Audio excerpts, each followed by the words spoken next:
ঊনসত্তরতম Grammy অ্যাওয়ার্ডসে বিবেচনার জন্য নিজেদের কোনো গান জমা দেবে না কেপপ গ্রুপ বিটিএস। ইনস্টাগ্রামে বিটিএস এর এক বিবৃতি পোস্ট করেছেন গ্রুপের 7 সদস্য RM, জিন, সুগা, জেহোক, জিমিন, বি ও জাঙ্কুক।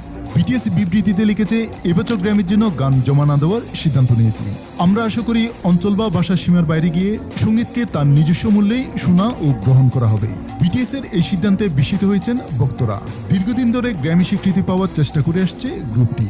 2017 সালের গ্র্যামি অ্যাওয়ার্ডসে best Asian pop music performance বিভাগ চালুর ঘোষণা দিয়েছে রেকর্ডিং একাডেমি। এর মাসখানেক পর বিটিএস এর এমন ঘোষণা এলো। নতুন বিভাগ সম্পর্কে রেকর্ডিং একাডেমি জানিয়েছে, এতে এশিয়া স্বীকৃত পপ সঙ্গীত পরিবেশনার শৈল্পিক উৎকর্ষকে স্বীকৃতি দেওয়া হবে। এর মধ্যে কেপপ, জেপপ, সিপপ সহ বিভিন্ন সঙ্গীত ধারা থাকবে। তবে মনোনয়নের জন্য গানে এক বা একাধিক এশীয় ভাষার অর্থবহ ব্যবহার করতে হবে। নতুন এই বিভাগ নিয়ে দক্ষিণ কোরিয়ার সঙ্গীতাঙ্গনে আলোচনা শুরু হয়েছে। কেউ কেউ মনে করছেন এটি এশীয় পপ সঙ্গীতের বৈশ্বিক প্রভাবের স্বীকৃতি। আবার অনেকে বলছেন এর মাধ্যমে এশীয় শিল্পীদের গ্রামীণ মূলধারা বিভাগ থেকে আলাদা করা হচ্ছে। এর আগে একাধিকবার গ্র্যামিতে মনোনয়ন পেয়েছিল বিটিএস, তবে কখনোই গ্র্যামি অ্যাওয়ার্ডস জিতেনি।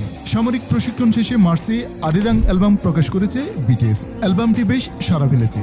ভক্তরা আশা করেছিল এবার হয়তো গ্র্যামি জিতবে গ্রুপটি, তবে তা হচ্ছে না এবারও।